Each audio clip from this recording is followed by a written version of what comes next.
Specialist Harry Frakes scratched at the mosquito bite at the back of his neck and stared into the night ahead as if he could pierce the darkness through will alone. They had a pair of NVGs, though batteries were getting hard to come by.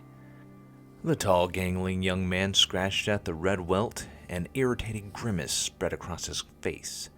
Could be worse, Frakes tried to tell himself. Quinn over in second squad wiped his ass with poison ivy yesterday, which, when compared to a few mosquito bites, was much worse.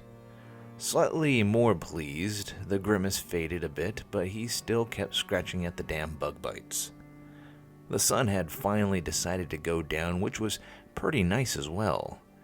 It had been pretty goddamn hot over the last few days, though it was relatively cool in the fighting position he and Daniels occupied, but they still pretty snug in their little hole in the ground. Alpha Company, 54th Military Police had been on their way to Fort Drum thanks to the emergency and had made it all 10 miles to the Armory before hitting traffic. Every Tom, Dick, and Harry seemed like they were trying to get somewhere. It had been a frickin' nightmare of honking horns and short tempers.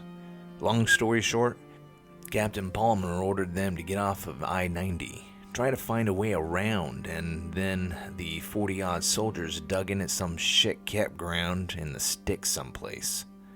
The civilians already there greeted them like something out of an old newsreel Frakes remembered from history class of Allied troops liberating towns in World War II.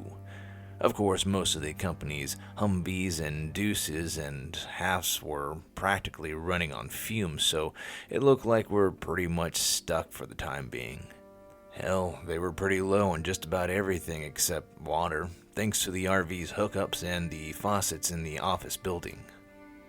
Frakes stretched out as much as he could in the rectangular trench. The roof was only a few inches above his head, so it was a little cramped for him. Though it could be worse. The fighting position had to be armpit deep to the tallest man, which was him. But at least he could see out of it. Daniels was barely 5'3", so she had to stand on a tree stump when it came time for her turn to stand watch. Naturally, Army logic being what it was, Daniels was also the squad's saw gunner, so the smallest person also had to tote around a 22-pound machine gun, never mind the spare barrel and extra 200-round ammunition belt.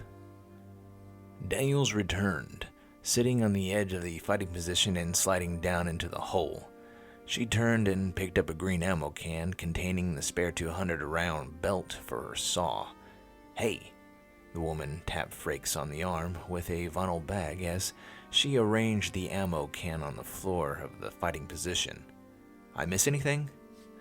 Frakes took the MRE, sparing a glance at the woman as she bent over, a brief look of disappointment flirting across his face. It was too dark to get too much of a look. "Nah, nothing," he grumbled as he tore open the ration pack and dumped out its content on the dirt in front of the position.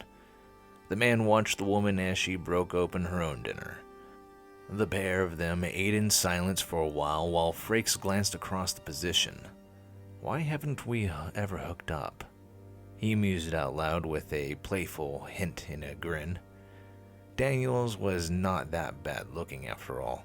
He liked brunettes, and she managed to look pretty good even in BDUs and body armor.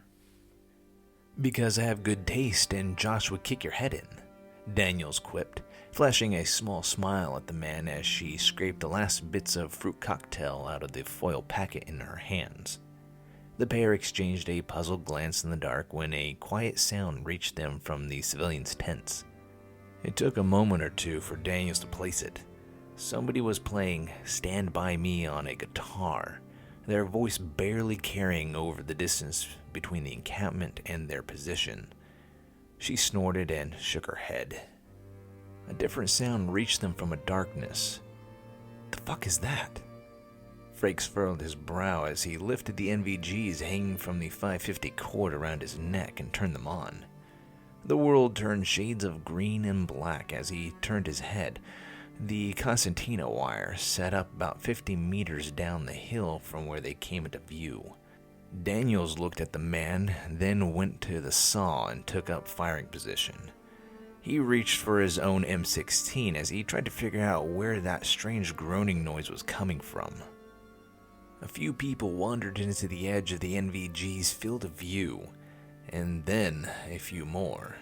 Frakes dropped the NVGs and snatched up his rifle, sparing a glance at Daniels as a hollow pop sent a trail of red-gold sparks into the air behind them.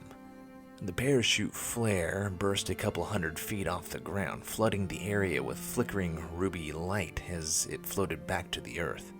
"Oh, holy fuck," Frakes whispered as the flickering reddish light fell upon the heads and shoulders of hundreds of slouching forms shambling towards them.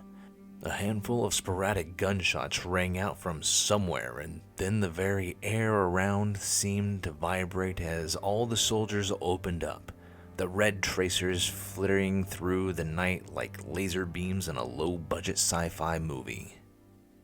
Daniel's eyes went wide as she spent a short burst of 5.56 millimeter towards the figures, the phosphorus of the back of the bullet skipping off the night. Tiny flames sprang up, lapping at the debris in the forest floor here and there. The woman shifted and fired, shifted and fired, shifted and fired, interlocking her field of fire with the other machine gun positions and the 50 cals mounted on the Humvees behind them. Soon, the heavy thunder of the crew's served weapons started to peter out as the gunners ate up all their supply of ammunition, and still the groaning, fetid crowd kept coming. She lifted her cheek from her saw buttstock and glanced over at Frakes, her eyes growing wild with growing panic. The men and women reached the concertina wire, seemingly unmindful of the razor-sharp wire that shredded their clothes and skin, their bodies jerking with the impact of the bullets as they kept right on coming. Daniel's jaw dropped. Then she realized that she's been trying to fire an empty machine gun and turned, reaching for the ammo can. Ah shit. Frakes panted when he glanced over at Daniels, who was struggling to reload the machine gun.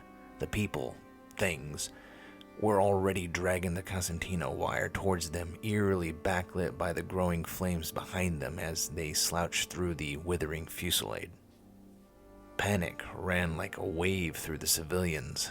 People screamed and ran like chickens with their heads cut off. Horror washed over him when a fresh flare revealed a family of 4, complete with small children, run past him right and slap into the horde of creatures. Frakes flipped his weapon selector level to 3-round burst and fired his magazine dry at the screaming pile as the things tore at them. He reached down and grabbed the collar of Daniel's body armor. "Come on, we gotta fall back!" Frakes roared in her ear and shoved her towards the Humvees. Bullets whisked past their heads as the pair withdrew, one firing while the other fell back and switching off, leapfrogging their way back to the vehicles. What the fuck? Where did they come from? Daniels wondered as she tried to dig the last belt of ammunition from her carrier to her LBE. God damn it. Fuck. Her hands shook like leaves in a hurricane as she knelt in the grass trying to get the saw reloaded. The plastic container slipped out of her grasp and fell into the grass as she fumbled after it. Something struck her shoulder hard enough to knock Daniels to the trampled earth, and for a confused, crazed moment, Daniels thought something hit her with a sledgehammer. Her eyes went wide when her probing finger discovered warm dampness under her right arm. I've been shot. Somebody fucking shot me, Daniels realized, shock numbing the sensation of the wound, though she would be aware of the tremendous amount of blood welling inside her body armor. No pain, not yet, though it felt like she was trying to get to her feet on a trampoline after a half-dozen beers when Daniels tried to get to her knees. She almost vomited when Frakes appeared and hauled her roughly to her feet, throwing her uninjured arm over his neck and half dragging, half carrying her close to the vehicle circle at the top of the hill. Frakes looked frantically over his shoulder as they reached the nearest Humvee and carefully lowered Daniels to the ground. It almost seemed like they had somehow wandered into the medieval painting of hell thanks to the yellow-red light from the burning trees and smoke-filled air. A handful of men and a teenager girl were tearing at someone on the ground. A crowd of smoking forms surrounded a Humvee, pounding it with their fists. He drew his 9mm from his holster on his pistol belt and looked down at the woman leaning against the Humvee tire. The gun bucked in his hand. Could be worse, Frakes muttered under his breath, swallowing the bottle as he watched the toes of Daniel's boots twisting spasmodically. Perhaps a dozen or so more people slouched towards him from all sides. Frakes squeezed his eyes shut and jammed the barrel under his chin. Could be worse.